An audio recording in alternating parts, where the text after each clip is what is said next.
Hello, good morning, everyone. Um, Welcome once again to our Saturday morning live talks, the series that we have started last year. And every week we have a guest that is presenting to us topics related to Spiritism, to our beautiful Spiritism. So today, as always, we are going to be starting inviting you all to join us in a prayer before we introduce the guest speaker for today. And we raise our thoughts, thinking about our celestial being, asking for blessings, protection, and guidance, that we may feel the love and light of our Master Jesus with us, and especially today protecting our dear friend Ruby that is going to be talking to us. May we be able to learn and to spread this knowledge to bring more peace in the world, more joy, more hope, especially in those times. Okay, so today we have with us Rudy de Souza. Rudy is a volunteer at Peace and Knowledge Spiritist Center of Orlando and volunteer in various humanitarian causes, bachelor in law from the University of Cuiabá, Brazil. And Rudy is going to present to us a talk related that is named Grieving with All My Heart. Rudy, Rudy, thank you so much for being here with us. Good morning, welcome. How are you doing today? I'm doing very well. Thank you so much for having me. It is a pleasure being here. Great. So now I'm going to be leaving the screen and leaving you with Rudy. Thank you so much, Shasada. Hello, everyone. It is a pleasure being here. Like Shasada said, my name is Rudy de Souza. I live in Orlando. I am a member of Peace and Knowledge Spiritist Center. And today is a little different for me. I'm not really used to speaking to a computer. I usually, when I do speak, I speak to a live audience. So I think I'm going to be missing a little bit of that interaction, but we're going to have that towards the end. Today, we are going to be speaking about grief. And I know it is a hard topic. It's something that a lot of people are not comfortable talking about, right? It's something hard to experience as a person. It is hard to deal with somebody who is going through grief themselves. Many times we don't know how to act or how to react to somebody feeling that way or going through such a difficult and hard time in their lives. So we're going to talk about grieving with all of our hearts. And I think it is important to keep in mind that when we love with all of our heart, right? So we are expressing this feeling through our hearts. We're running this through our souls, bringing it out into the world. And it is important to look at grief the same way. And as we talk, we are going to elaborate a little bit more. And hopefully by the end of this talk today, we will have a better understanding of how to deal with grief. Just as a disclaimer, I would like to say that I am not a specialist in grief, right? I'm still learning. And I am also not a specialist in Spiritism. I'm still learning. I was not born in a Spiritist family. I came to Spiritism about five years ago through a time of hard difficulties in my personal life. So Spiritism found me. I didn't find Spiritism, and I fell in love with the teachings. I got to know God under a different light, and my life has truly changed since that moment. So every time I have an opportunity to share something of what I know to others, it is always a pleasure to do so. But it's important to know that, just like probably many of you, I'm still in the process of learning. And I think that the topic today is very pertinent, and it is very important, right? If we look out the world, the entire world is in grief, right? We're all grieving together. It's a collective grief. And it has a lot to do, obviously, with the pandemic, but it has to do with the moment of transition that we are all going together as a planet, right?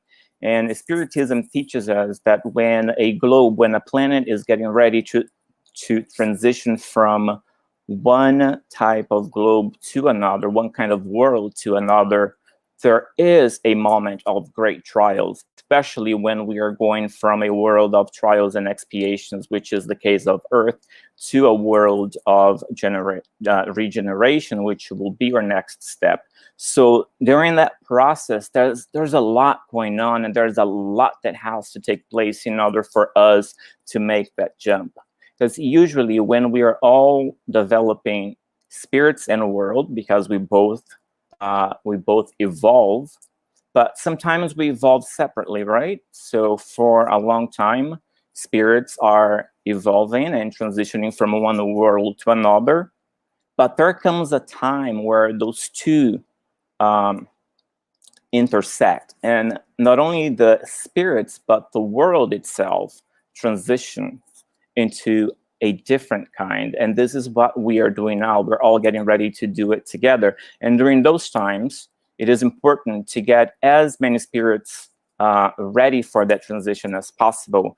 And that's why we see a lot of trials going on, right? If you look out the world, we see that there's wars and natural disasters, and it's all taking place at once, and it feels like we can't catch a break. Once we leave one, we fall into another, and the biggest of them lately is undoubtedly the pandemic, which is causing a mass disincarnation. So there's a lot of people leaving the planet at the same time, and with that there's a lot of people staying behind and suffering with the loss of those loved ones.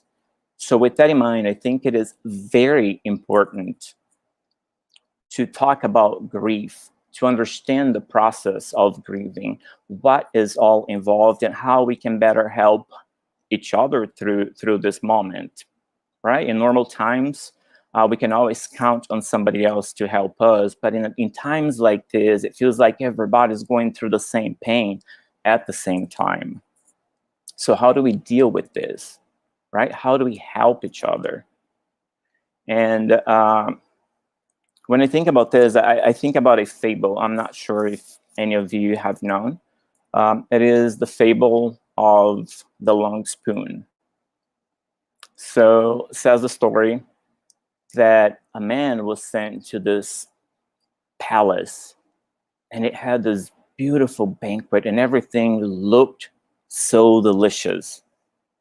So when he was getting ready to eat that delicious food, the spoons were too long, and as the people in the banquet tried to feed themselves, they couldn't reach their mouths, so that led to rage and anger. And he starts thinking to himself, and well, this must be hell. How am I supposed to feed myself if I can't reach my mouth with this long spoon? Well, right next door, there was another party going on, same kind of food, same kind of spoons, different kind of people. And everybody was happy. And the difference was that in the second banquet, rather than trying to feed themselves, the guests were feeding each other. So it didn't matter how long the spoon was, because they were all feeding one another. And in times like this, it is important that we do that for each other, that we be there for one another. But in order to do that, we have to be able to understand everything that is involved in grieving and how to deal with that, not only for ourselves, but also for people that are surrounding us. And before we speak about grief itself, I would like to talk about something a little different. I want to talk about love, right? Because it is very important for us to understand love and creation and how we evolve and grow as spirits, understand a lot of the key concepts of Spiritism in order for us to better understand and deal with grief. So, if I were to ask you what God is, probably many of you who understand Spiritism would say, well, God is the supreme intelligence, creator of all things, right? It's the definition that we have in the Spirit's book. But in a more simple way of defining God, in a way that everyone would understand, if I ask you what God is, the simplest way of defining God is love, right? And love is something that everybody can understand. And when we think of love, so not only God, the reason of our existence is all love, right? There are different kinds of love. Love is not only that intense feeling that somebody who is passionate about somebody else feel towards each other, right? There are different kinds of love, different levels of love. Uh, there is love for a pet, love for a job.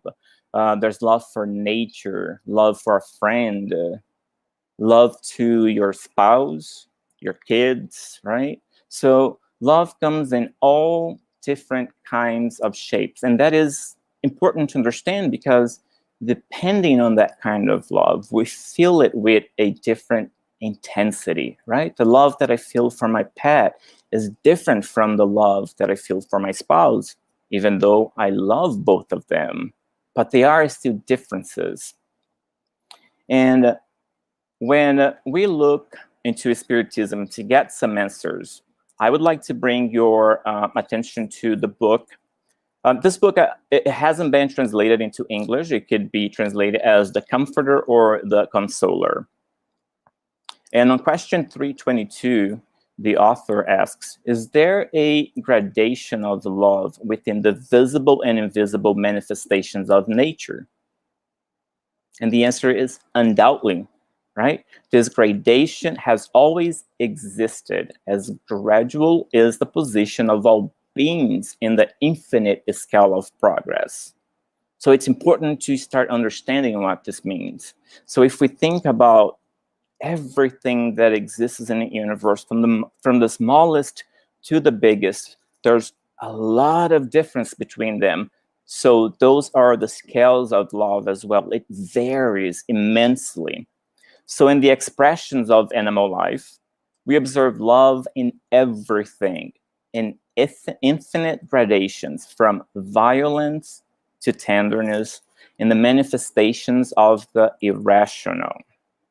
And then in humans, love presides over all their existential activities in family and society. So when we're talking about animals or the irrational, and we see the expression, love exists in everything, in all gradations, from violence to tenderness, it's hard to associate violence and love, right? So what we have to think is to look at it in a different way. So it's not saying that violence equals love, but it's saying that sometimes animals react in violent ways because of love. So one easy way to understand this is to think of a lioness, right?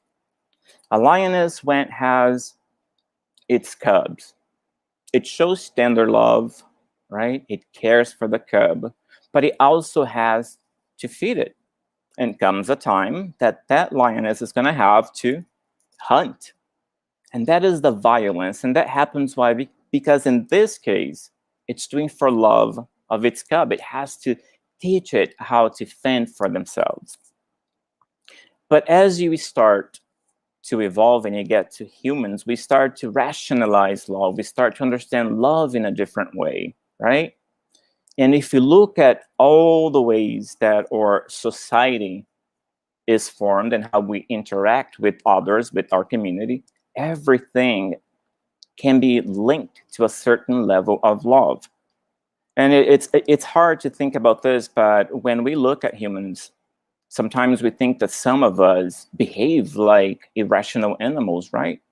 We do awful things in the name of love and faith, right? If we look out in the world, there are many wars that are done out of faith, out of love for God, but obviously it is a misplaced kind of love. It's the wrong understanding of what love really is. And when we look out in the universe, right, there's love in everything. And this is just a little excerpt of that answer because it gets into a lot more details. It says that you can see love from the smallest particles into the biggest ones. And when you think about that, so when we think about the formation of planets, the formation of solar systems, right, it's one tiny little particle being attracted to another one, being pulled into another one, which is exactly what love is, right? Love is this force that pulls us one to another. And we can see that even in the cosmic dust, when one little speck of dust starts to pull itself towards another one, and with time they start to grow and grow and grow. And before we know, there's a planet, there's a solar system, right, in front of galaxies, and we expand into clusters and we expand into the universe. So if you really think about this, the entire existence of the universe came out of the expression of love from God. So it's important to understand love so we can understand other things, because love is this strong force that enables us to do things, right? Paul wrote in the Bible in Corinthians 13:7, which Corinthians is a beautiful book, right? Especially Corinthians 13. But I just want to focus on a little piece of that. So love bears all things, believes all things, hopes all things, and endures all things. So when you look at this and you say, okay, so you're telling me the love bears all things and believes all things and hopes all things. So love is kind of naive, right? But it's completely the opposite, right? Love is strength. It's powerful. It enables us to do great things. And one easy way to understand this, the power of love and how it actually acts in our lives, think of a mother, right? They say that there is no pure manifestation of love in this planet, on this planet, as the love of a mother for her sons, for her kids.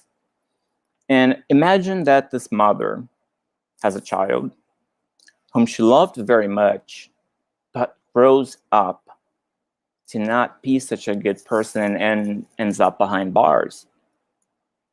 Well, that mother doesn't love that child any less just because he or she became a criminal. It might actually be the opposite. It might actually love that person even more because they need that extra boost, right? And that mother is able to bear that pain of seeing her child behind bars because of the love that she nourishes for him or her, right? She believes all things. She believes it's possible for her kid, for her child to change. And she hopes that time, and depending on her beliefs, that God will be able to break through that cover, to crack through everything that is hard, that is surrounding that person in order to get to their soul and transform them. But it is because of this love that this mother is able of enduring the pain of seeing their child that way. And this is just an example of what love can do. There is so much more, right? And I wanted to start with love because I think it's important to understand where this feeling comes from so we can better link it to grief. And interestingly enough, when I was invited to give this talk, I was going through grief myself. And my first reaction was to say, I can't do this, right? I mean, I just cannot do this. That what came to my mind immediately when I got the invitation. But right after that, I heard this voice saying, no, it's the opposite. You need this. You can do this. And I'm going to give a little backstory so you understand where I'm coming from. Back in March, I got a call from a friend, and she was frantic on the phone. I couldn't really understand what she was saying. She was crying so hard. So finally understood. She was telling me that 3 of her friends had been in a terrible accident, and one of them had disincarnated. And at first, I received that news with a lot of shock. Just could not believe she was telling me that our good friend had died, had left this world. And that was very hard for me to comprehend. So once that wave of shock dissipated, right, I was overtaken by this amount of feelings that I couldn't really understand. I was feeling desperate, I was crying, and I kept thinking to myself, the friend that I loved so much, I will no longer physically see her. I will no longer be able to share moments with her, right? We are not going to make any more memories together. We're not going to be there for each other. Whenever I was having a difficult time, if she was around me, I felt safe. I felt comforted. And in the way that we understand life, I was not going to have that anymore. And that really affected me in a very, very hard way. And it was very confusing for me as well, because ever since I started to study Spiritism, I had this understanding that whenever I went through grief, whenever I suffered the loss of a loved one, it wouldn't hurt the way that it used to hurt before, right? It wouldn't affect me the way that it used to affect me before, because now I have this knowledge that I didn't have before. Now I believe in this all-loving God. I believe in reincarnation, that life doesn't end and that life always goes on, right? And that dying here only means that we are going somewhere else and we will get to continue living. And we're going to do that over and over and over again. So having all this knowledge, I thought that it's going to be easy going through grief, right? Maybe easy is the wrong word. It's going to be easier dealing with the loss of somebody else. And this is not at all what was happening to me, right? I would sometimes go into a different room just so I could cry alone, so I wasn't around anybody. Because I didn't want anybody judging me, saying, hey, aren't you a spiritist? Aren't you supposed to know how to deal with the loss of a loved one? Shouldn't this be easier for you? And it's funny to think about this, but even in our community, right, in the Spiritist community, there are many people that have the wrong understanding of what grief and grieving and mourning the death of somebody means. And more often than we would like to, we hear people saying, well, you shouldn't cry when somebody dies, right? You shouldn't be desperate when somebody dies. You shouldn't feel this way when somebody dies, because this will affect the spirit in a negative way. But what that is just a misunderstanding of the teachings, right? And I hate to say, but I think that for a while, I fell into that. I had this fake understanding, this mistaken understanding that pain wasn't going to affect me the way that it did. But it's because I didn't quite understand what it meant. So here I am in the middle of this grieving, missing my friend, thinking about all the things that we're not going to do together anymore, right? Feeling sorry for her family, for her loved ones, for her kids, thinking about how young she was, giving into that feeling of sorrow for myself. And I got a call from my sister. My family is in Brazil. And my sister is telling me that my father had a stroke. So I am in the middle of missing my friend, and I got a call from my sister telling me that my father is in the hospital. He had a massive stroke. And then I had all of that come together, and that pain tripled in amount and size and desperation, because now not only I have just lost my friend, I'm thinking to myself, I'm about to lose my father too, right? So I will never again be able to be with my father anywhere, make new memories, tell him how much I love him, hear from him how much he loves me, share the things that we did as I was growing up. I won't have that anymore. And I was overtaken by this despair. So immediately I booked a flight to Brazil, and this is around May now. And when I got to Brazil, it was almost like I had jumped from a frying pan into a burning bonfire, because they were going through one of the waves of the pandemic without any vaccines and a lot of misinformation. So people were also not taking care of themselves and taking precautions. And I hadn't experienced anything like that until I got there. Here was different, right? We heard about a lot of what was going on with the pandemic, but it's almost like it's been kept behind curtains. I hadn't really experienced the suffering that comes with it. But when I got to Brazil, it was very evident what was going on. It was very evident how hard hit the country had been, right? I had already had both of my vaccines, and most people in Brazil hadn't even had one. And they are going through all this pain and all this suffering. And it was so bad that there were days my mother would lose 2 of her friends. So now here I am. I'm filled with grief. I decided to go to Brazil because I want to comfort my mom and I want to comfort my family. And I found myself not able to do any of that. I felt like I was just piling up all this grief onto myself. And I started to question a lot of things. So in the middle of all that that suffering and that pain and that confusion of not being able to console my mother, and I could see that she was trying to console me, but we weren't really able to do that for one another. So I decided to pull out the Spirit's book, the audio version.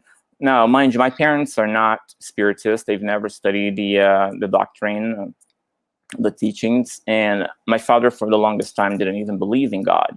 So now I'm trying to share this with them because I thought it was the easiest way to console them and to console myself, was to immerse myself in the teachings of Spiritism and see if I could get the answers for all these questions that I had.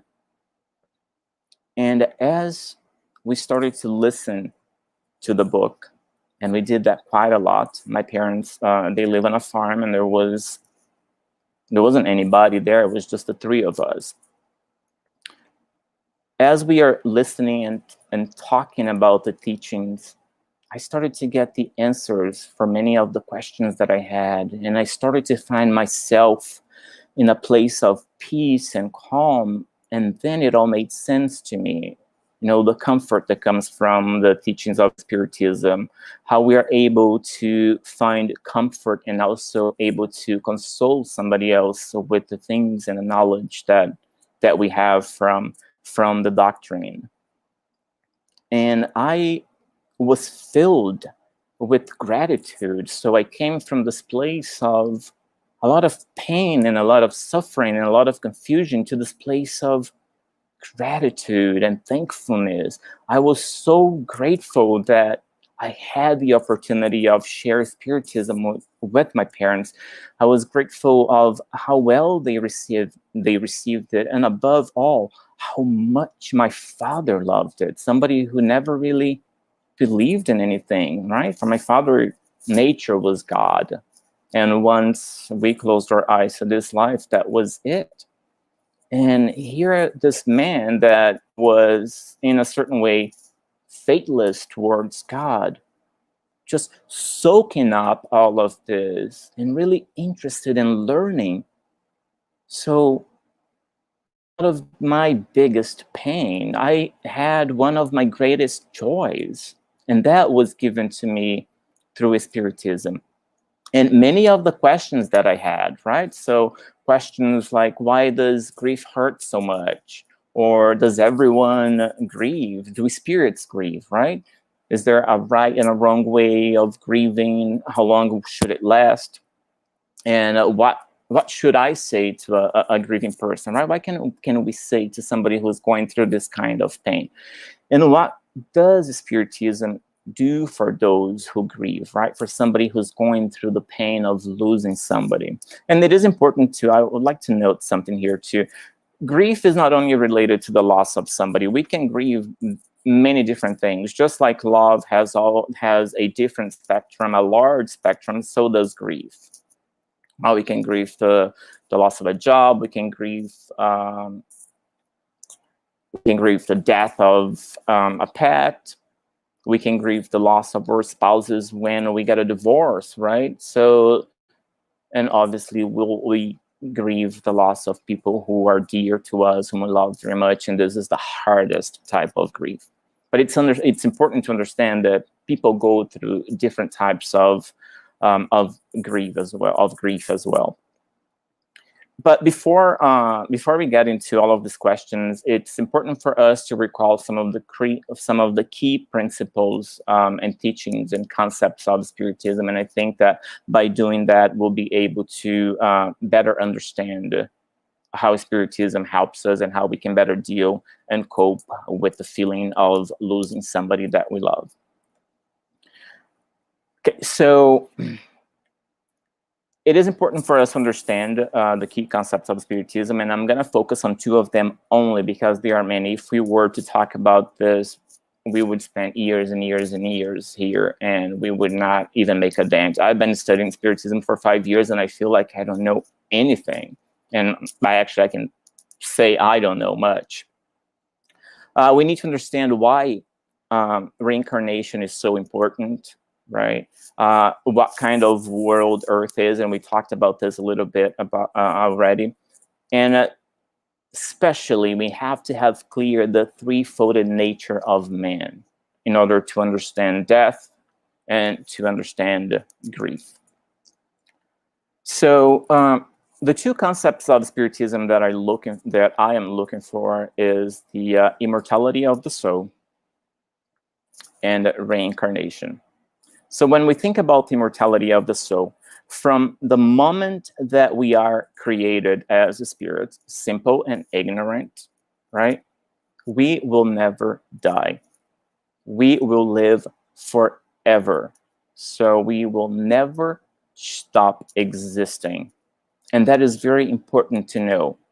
From the moment we are created by God through all eternity, we will never stop existing. And that is a great comfort to know that life is all there is, right? And why is reincarnation so important? So if we are already created immortal, if we are going to live forever, and we are created by this supreme being that is all love and all intelligence, why do we need reincarnation?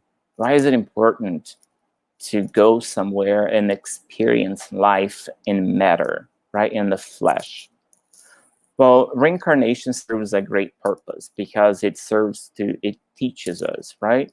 It gives us equality and equity so we can learn. It gives us the tools to learn for ourselves, right? So we can value things. So we truly understand what it means to be alive, what it means to have life. If we were created and given everything there is to know, what would the purpose of life be, right?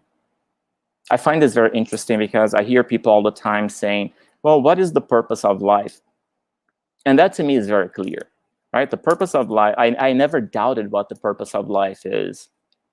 And that actually became clearer to me once I started to study Spiritism. And I'm not getting this from any book or any teachings, so this is something personal, right? So I'm sharing with you how I see the purpose of life. I think that the purpose of life is to love, to learn, to evolve, right? We are created to learn, to evolve, and to get to know creation itself.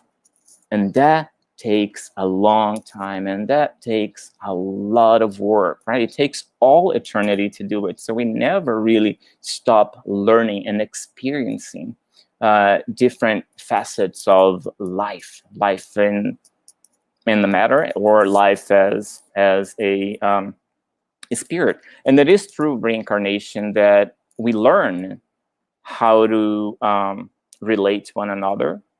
We learn our virtues, and we learn how to rid ourselves of the vices that we have. And it is through living one life after the other that we start to add to us all the layers that we need to start developing as a spirit. And one way to really understand this is think back when we were talking about the creation of the universe, right? That one particle is attracted to the other and they start to come together to form a planet. So imagine that the spirit works the same way. So we are created as a little speck, and we start to add speck and speck and speck after that to those layers. So let's imagine that each one of those little specks is a life that we live, right? And every time that we add a little bit to us, we start to grow. And so our purpose is to grow from a little speck into a planet, into a solar system, right?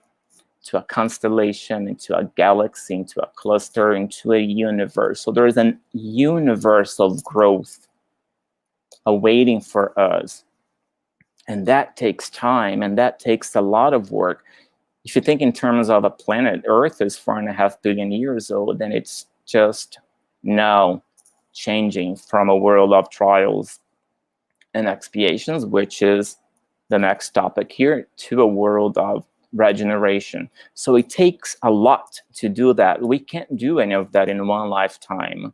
It takes one lifetime after another. So reincarnation serves that purpose, right? It teaches us all the virtues that we have to learn. It teaches us how to be appreciative of the things that we are given and the opportunities that we have.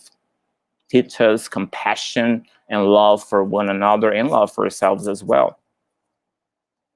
So what kind of world is Earth? Well, right now, Earth is a world of trials and expiations, right? And what does that really mean to say that Earth is a world of trials and expiations? It means that on this planet, there is a lot of suffering and there is a lot of pain. So there's nobody on this planet that has happiness in the absolute form, right? We have momentary happiness, but we don't have absolute happiness here because we're all experiencing pain.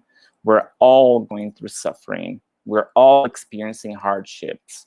And that happens because that is one way that we learn as spirits, as beings evolving, right? There are three simple ways, if we were to break it down in a very simple way of explain learning. We can learn by love, we can learn by pain, or we can learn by suffering. So love is when we are presented with something and we embrace that and we don't give any pushbacks and we learn from it out of our goodwill, right? We accept and we embrace it and we move along with it. Well, when we put a lot of resistance into something, then we are gifted with pain, right? Pain can be a gift. It's not punishment. God doesn't punish. God only loves, right? So the pain that we experience in our lives, the suffering that we experience in our lives, it's not punishment for what we've done. No, it's because we had the opportunity to learn and we didn't, that we have to go through that stage of teaching, kind of like a child who is ill, right? If the child has a cold and the parent is trying to give them the medicine, but the child is refusing and the parent has to force that into the child, it's not doing that just so that the child can experience the bitterness in the medicine. That is not the purpose. It's the opposite. It's giving the child that bitterness so the child can be better. So it's giving life into the child. And it's the same way with pain. Pain works as medicine for our souls. When we resist growth, we are given challenges, and it is through those challenges that we are able to evolve. And if we resist even the pain that we are given, then we are given more pain in the form of expiations, right? More suffering. So when we don't learn through love, we learn through pain, or we will ultimately learn through suffering. And in a world of trials and expiations, there's a lot of that. So everyone here, right, everyone on this planet will be going through the suffering, through the pain, and through the trials and challenges of becoming a better spirit. And then what is the threefolded nature of man? It is important to understand that we are, as humans, right, as man, we are made of body, spirit, and soul. So the body would be our material side, right? It's the part that you can touch, the matter, the part that you can experience. And then the soul is the ephemeral side of us, right? It's the part that is immaterial. It's the spirit. It's who we are, right? And then when we are experiencing life, living, we have to put the body and the soul together. And in order to do that, we use the perispirit. So the perispirit is the link between the material body that I am now and the soul that I am always. So as man, we have a three nature, a threefolded nature, three objects, right, that makes us. So body, perispirit, and soul. And this is very important to understand so we can understand grief better, right? So with all of this that we just saw, if I were to ask you, do we really die? Right? It's something to think about then. Do we really die? Well, if we have been studying Spiritism, and if we are a Spiritist, our first instinct is to say, no, we don't die, right? We live forever. We are immortal. If I were to be asking this question to somebody who doesn't have any kind of religious beliefs, that person would say, yes, we die. Once we die, that's it. But what we really have to understand is that the answer is a little more complicated than that, right? Because the answer is yes and no. Yes, we die, right? And yes, we live forever. So no, this is not the end.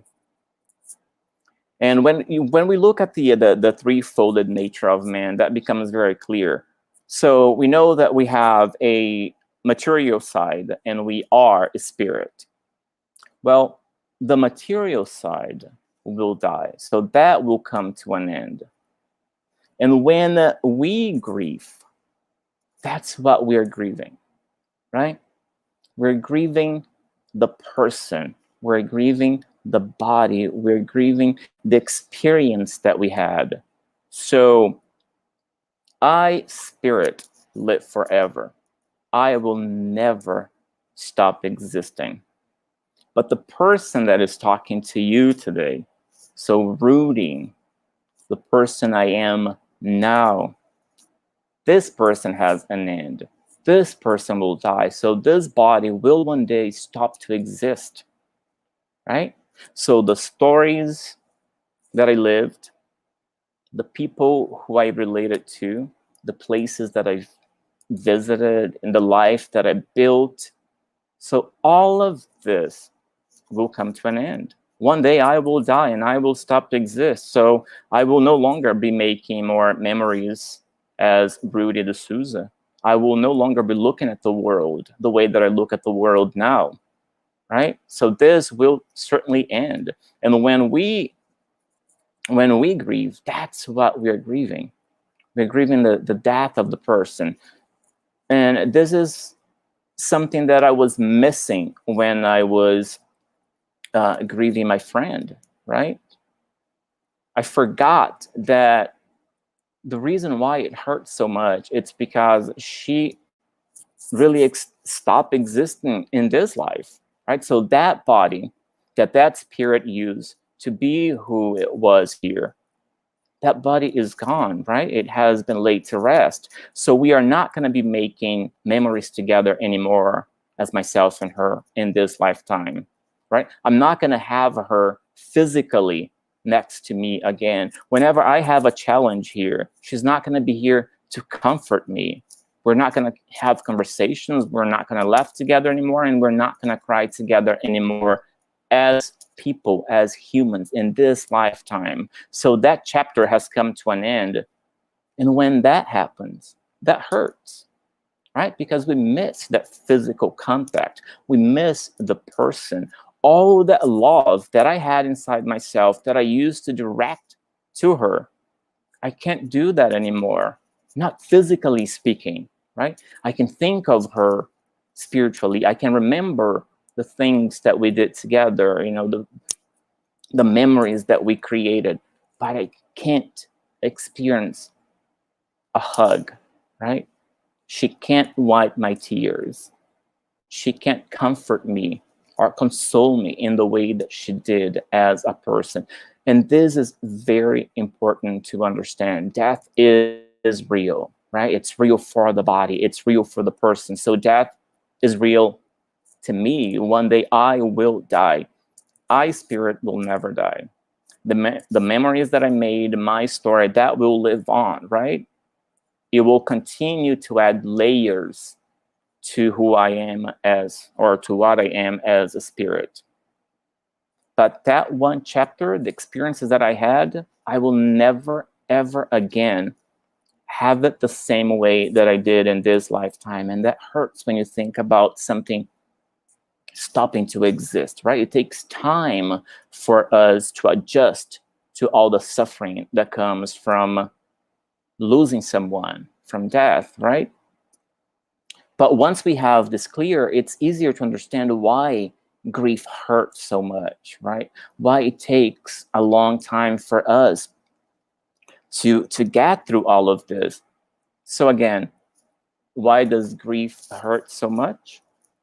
Well, it hurts the way it did because before there was grief, there was love, right?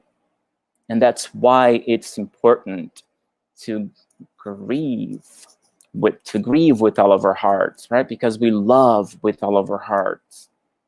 When that love is unable to flow out of us into the person that it used to flow into, we suffer a blockage, right? It hurts. It's really painful. And that's why it hurts. If there was no love, there would be no pain, right? And the more you love someone or something, the more you're going to suffer the loss of that person.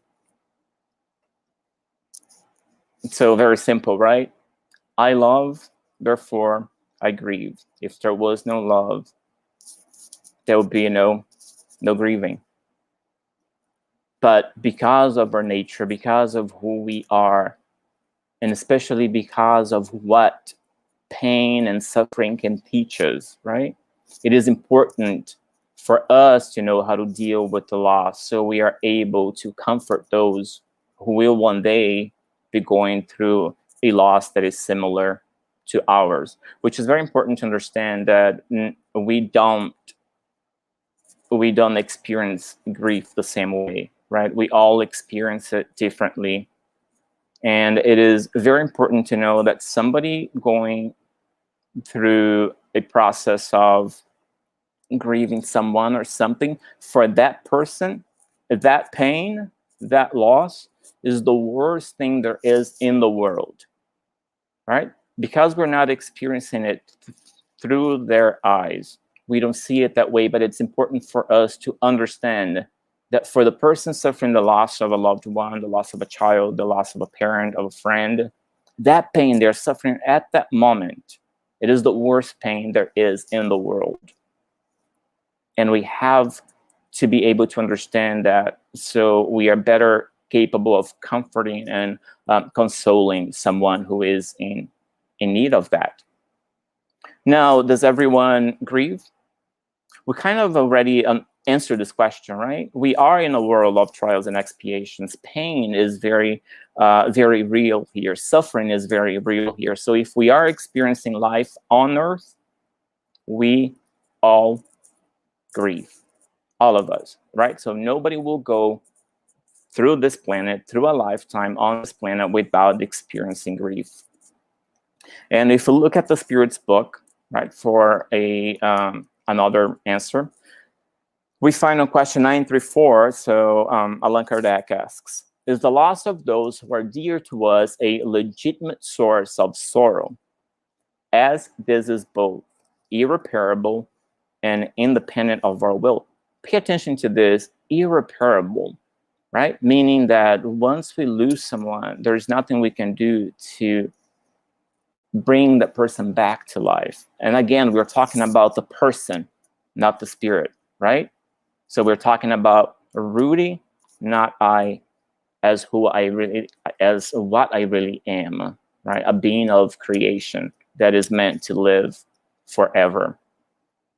So the answer that Allan Kardec gets is, this cause of sorrow, from which neither the rich nor the poor are safe, is either a trial or atonement.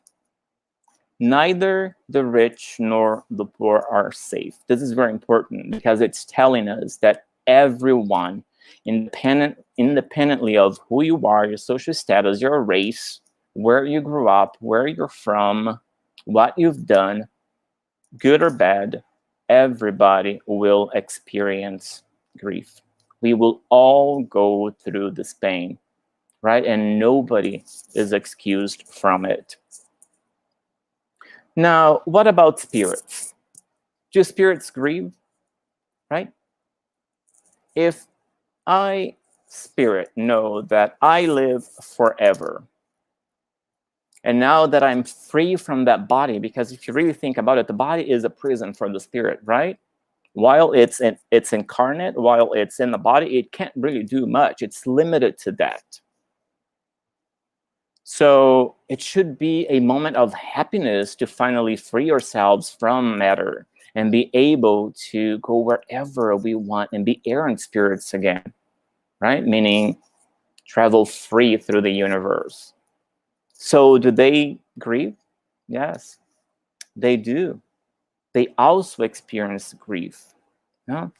And why is that?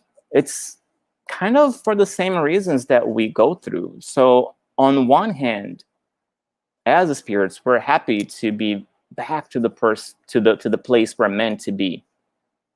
But we just shared a life with many other spirits in the flesh, right? And we made memories and we had families.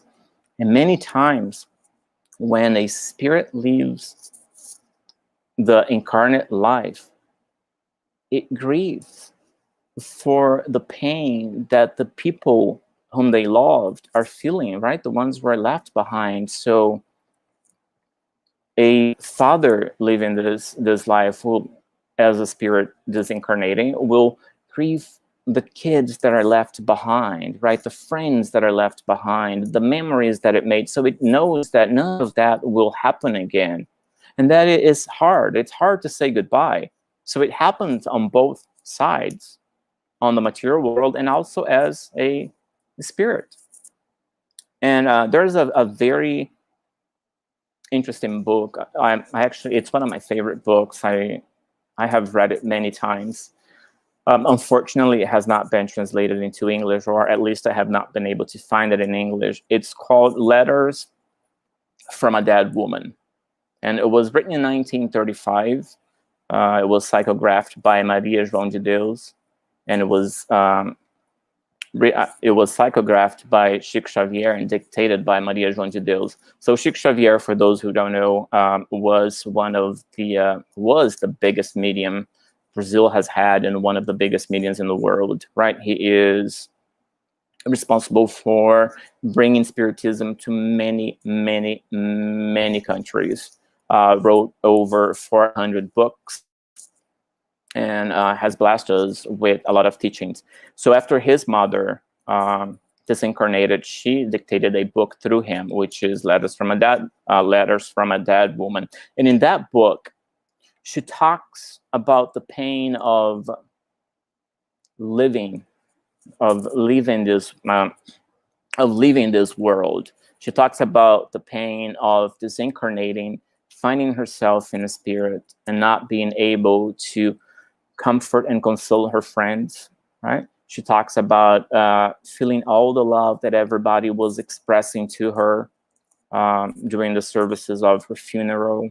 She talks about the experience of being on the other side, but above all, she talks about how difficult it was for her to leave her loved ones behind, especially her smaller children. When she died, Chico Xavier was 5 years old, so she had very, very small kids, little ones that she left behind, right, with her husband, to take care of 9 kids. So it was very hard for her.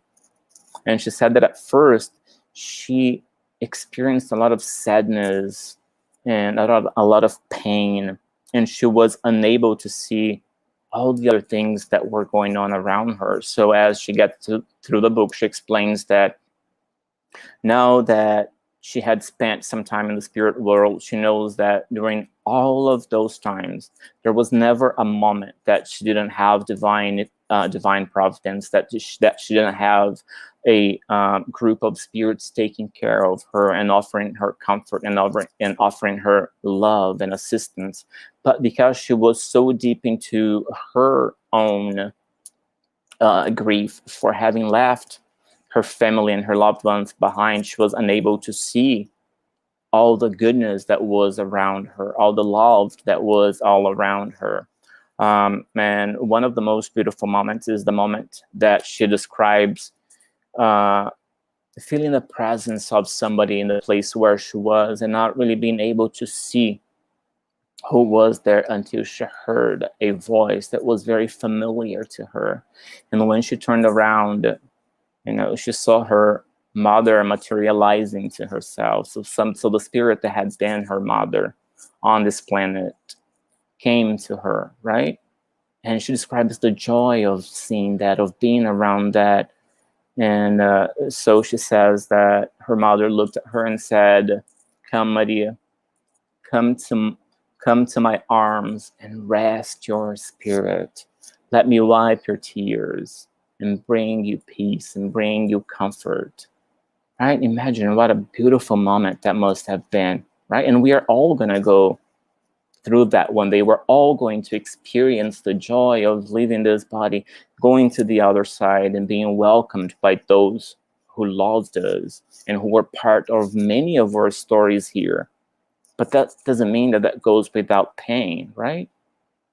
But we have to work through that pain. And the same way that it happened to her in the spiritual world, it happens to us here. Sometimes we are so immersed in our grief and in our pain that we are not able to see all the good that is happening around us, right? All the gifts that come from that pain. And many times we are actually unable to understand why it is that we are going through such a pain and such a loss. And that has to do with the fact that it's because we had that much love, right? It's because that we had that much care. That's why it hurts so much. So not only us in the material world, but us in the spirit, we all go through this pain. And the more we understand this, the more those things are clear to us, and the reasons behind them, we are able to console and comfort each other, right? Now, what about how we should grieve? Is there a right and wrong way to grieve, right? How long does it last? Is there like a certain number of months or years that we should allow ourselves to go through that pain? And what should we say to somebody who's going through that experience right now?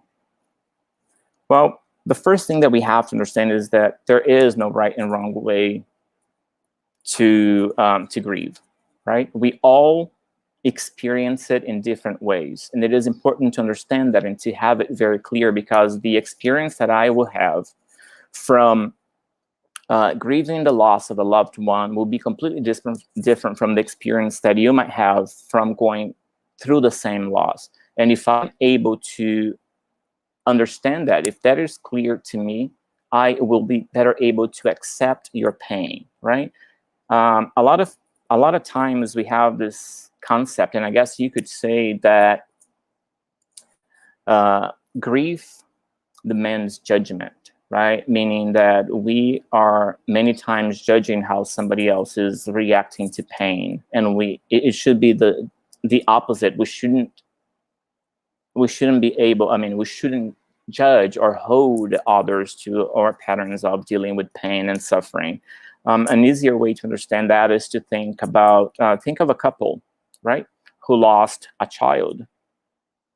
So the father might react to the loss of that child by immersing himself in work and keeping himself busy and doing all kinds of other things.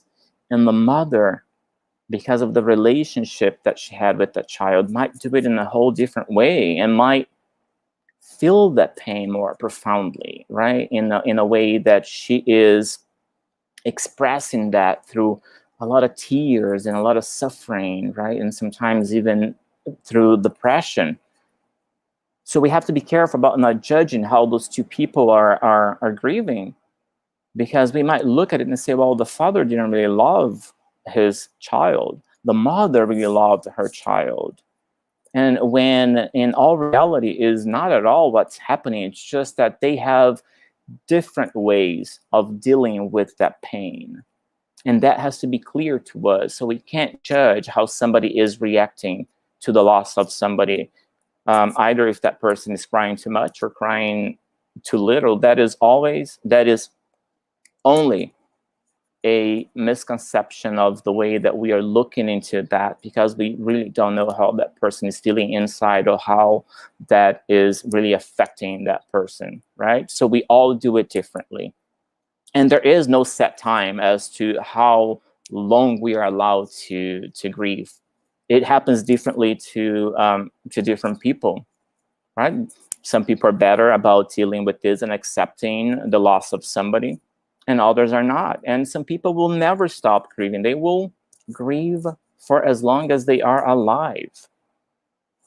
So what we have to understand is that there comes a time that grief can turn into something different, right? Something that can be harmful to ourselves. And that is something that we have to be able to either see for ourselves or see into others, so we are able to help them, because that pain can lead to depression, right? Can lead to moments of despair that could lead to even suicide. But if we are able to see that into somebody else, on other people, sometimes we're able to help them through that, right? And what should you say when somebody is going through a moment like this, right? How can you comfort them? How can you console them?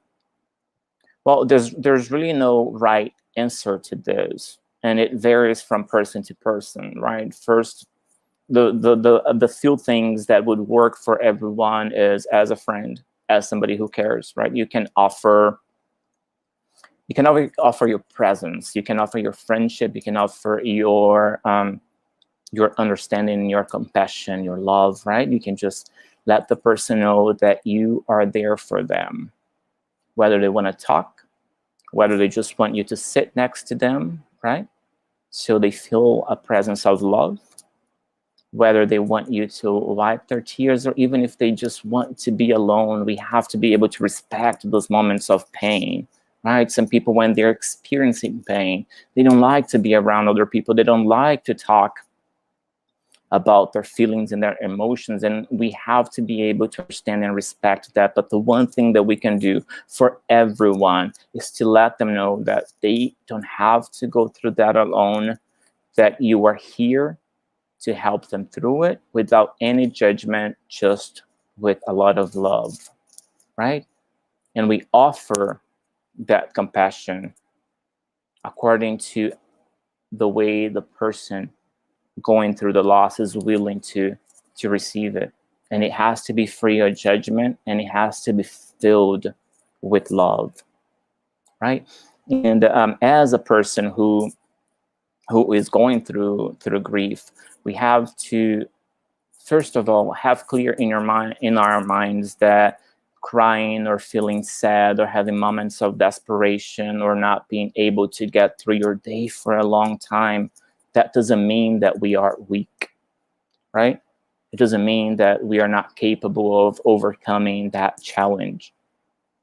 What it means is that before all of those feelings, there was a lot of love that used to be directed somewhere, and now we cannot give that love physically in the way that we used to do before. And that will have a great impact on us, right?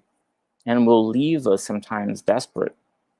But another thing that we have to keep in mind is that there will come a day, 2, 3, 6 months, 2 years, right?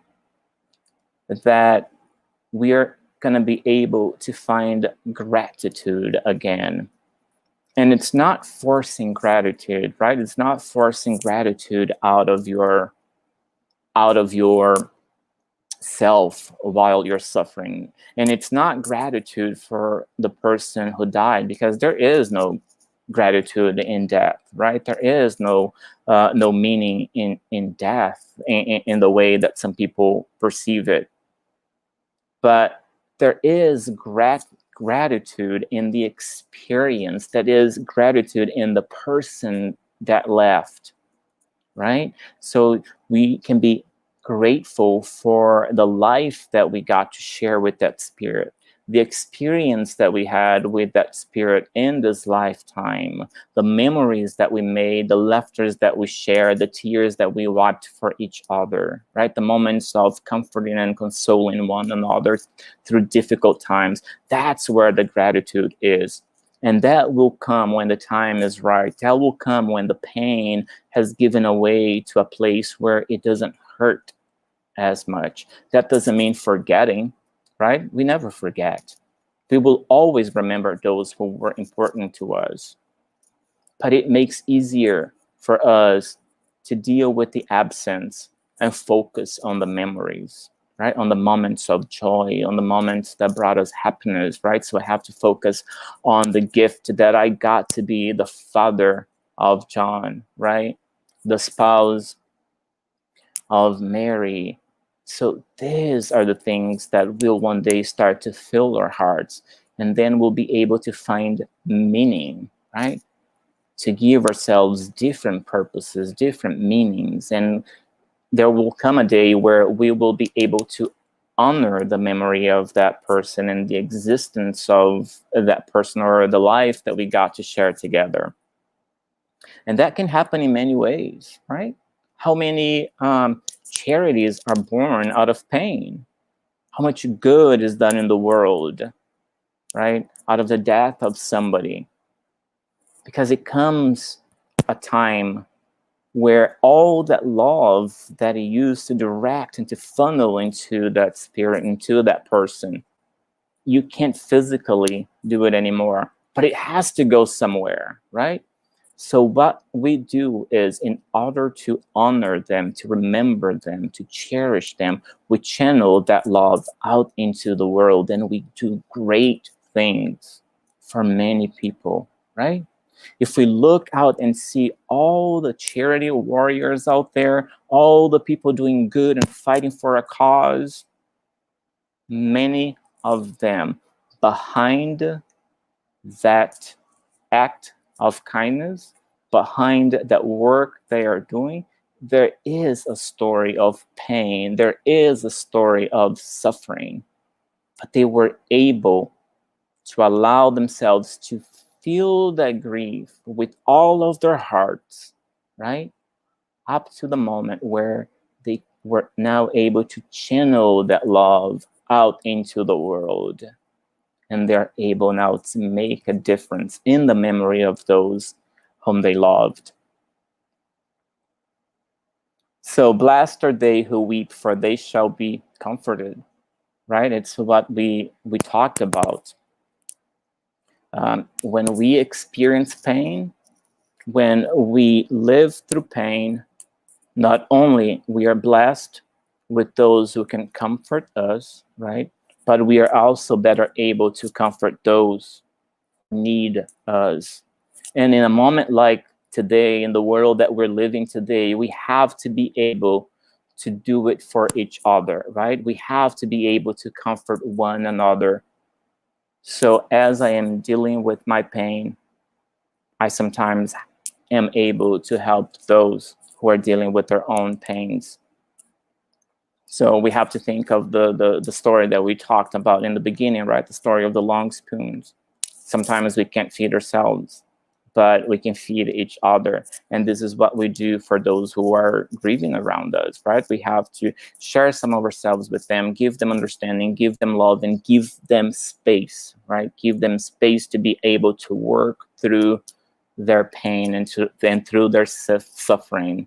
And most of the times, the best thing we can do is to be present for them, right? And not to force anything, and to accept their pain and their grief in the way that they are able to express it into the world. But what about Spiritism, right? So what does Spiritism do for those who grieve? Well, it does everything we talked about, right? It gives us comfort, it gives us meaning, it teaches us how to be there for somebody and what to expect. And it allows us to understand that life doesn't actually end, but that, yes, there is pain. The pain comes from the material experience that we have now, right? The little grain of sand that we are adding to ourselves that will one day help us to become the universe that is within us. So Spiritism, in a few words, right? It softens the bitterness of life's sorrows and it calms the soul's desperation and agitation.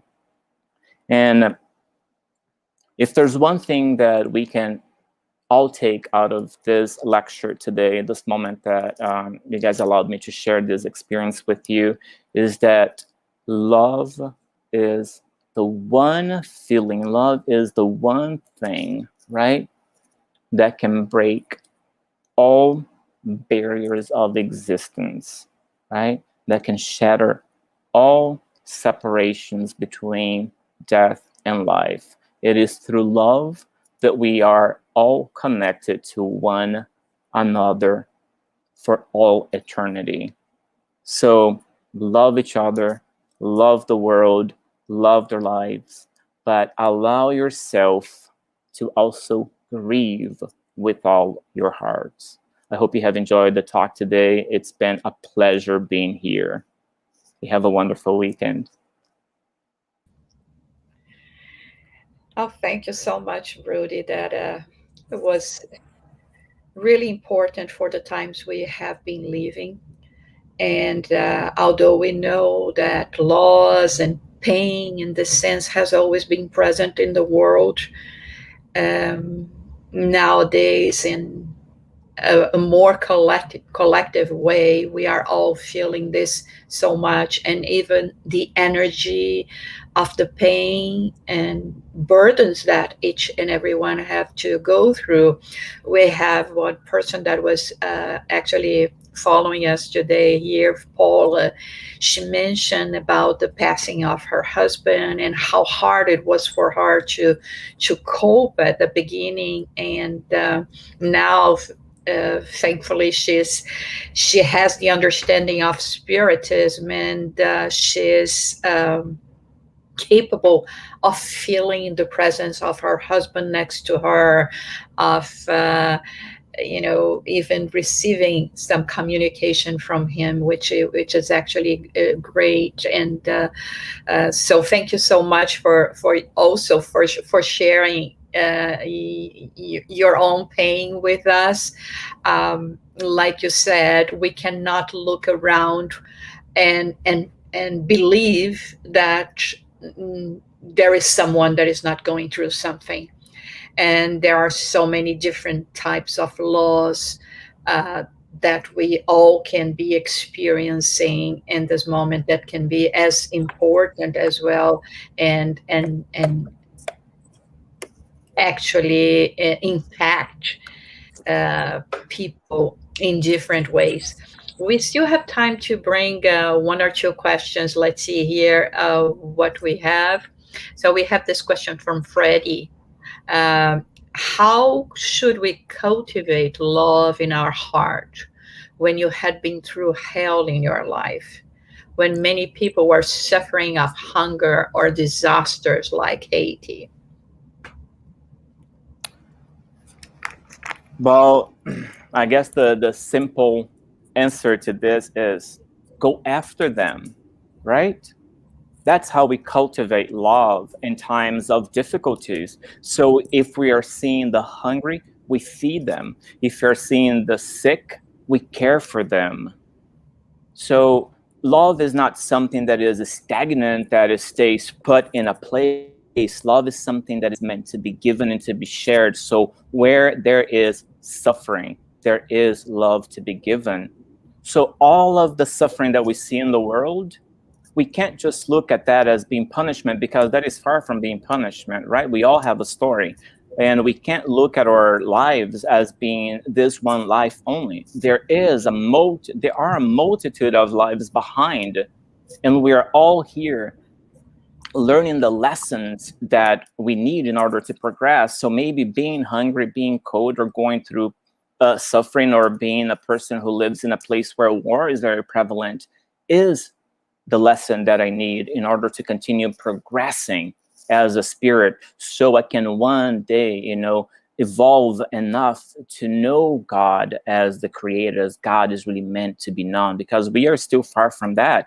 So, Freddie, what I have to tell you is, wherever you see suffering, wherever you see famine and things that, show pain and despair, you go there and you plant a seed of kindness. You bring food to those who need, you give shelter to a homeless, you visit somebody in the hospital that doesn't have anybody to take care for them. So those are not reasons to look at the world and see the world as a horrible place. It's completely the opposite. Those are opportunities for us to look into the world and put in practice what Jesus taught us, and love, and just immerse yourself into that. So next time you see somebody suffering, don't look at it as punishment, but look at this as an opportunity that God is giving you to show love to somebody who might be actually looking into the world and not experiencing that. So you have the power to change that person's perception of what the world is. That's wonderful. And while you were talking, I was remember that passage, from Jesus, that some people came and asking, to help and to be with Jesus, and he said, whenever you are doing something for your brothers and sisters, appeasing their hunger, and covering them, all of that, you are doing this to me. So sometimes we want so much to connect with Jesus, and with the good spirits, with the good things, with the higher levels of life, and we forget that the best way for us to do that is through service, is through really caring for our brothers and sisters. We have one more question, so let's bring this one from Adriana. How to help a student who lost a mother and has a different religion? Well, that is a hard thing to do, right? because one of the ways that you can comfort and console somebody is to focus on the spirituality. But if somebody doesn't believe in God or doesn't have a religious background, that becomes a little more difficult. So what you can do is be there for the person, right? So you don't focus on what you would with somebody who has religious beliefs, but you focus on the person themselves. So you show that student that you are there for her, that you are not just a teacher in a classroom, that there's more to you than just that you're not only there for 4 or 5 hours a day to coach her through some knowledge and through some stages of life, but that after the classroom, you're still present in their lives. Because what children or people that are suffering need is love, right? Need kindness. So you have to show that student that you really care, that you are there for her. So let her know that you are available at any time. It doesn't matter what time it is, 1 a.m., 3 a.m., 5 a.m. If she needs somebody, and if she thinks that you are the only person that can give that to her, make yourself available, right? Charity, comforting, loving, kindness, there is no time for that. We're not on a clock for any of that. We have to serve when the opportunity comes, and the opportunity will knock at any time of the day. So what I can tell you is, let the person know that you are present for her, that the world is not going to be a bitter world because she lost her mom or he lost his mom, but that there is still love to be given, there is still love to be found, and you can help them by sharing a little bit of your love with them. And just being present is the biggest thing you can do in a moment like this for a person who doesn't have any kind of religious or faith background. Thank you so much. So now we came to the end of our presentation today. And again, we would like to thank you, Rudy, for bringing such thoughtful, you know, such a thoughtful presentation to us today. I'm sure it is going to be helping all of us in this process. We have been receiving so many comments. Thank you as well for this talk. And we would like, if it's possible, for you to do the final prayer for us. Absolutely. Thank you so much for having me and for inviting me. It's been a pleasure. Dear Father, thank you for the opportunity given to all of us to share together this moment of knowledge and growth and understanding. May your love inundate our souls and help us through difficult moments of pain, moments of sorrow, moments of sadness. And above all, Father, give us the understanding and the gift of seeing all that is good that can be extracted from what we perceive as pain and suffering.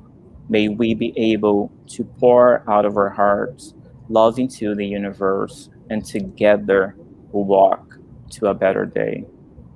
Please bless all of us here and all of our loved ones, and pour your loving and healing through our world that is now going through a moment of transition, but that will lead to a much more beautiful and better tomorrow. And so be it.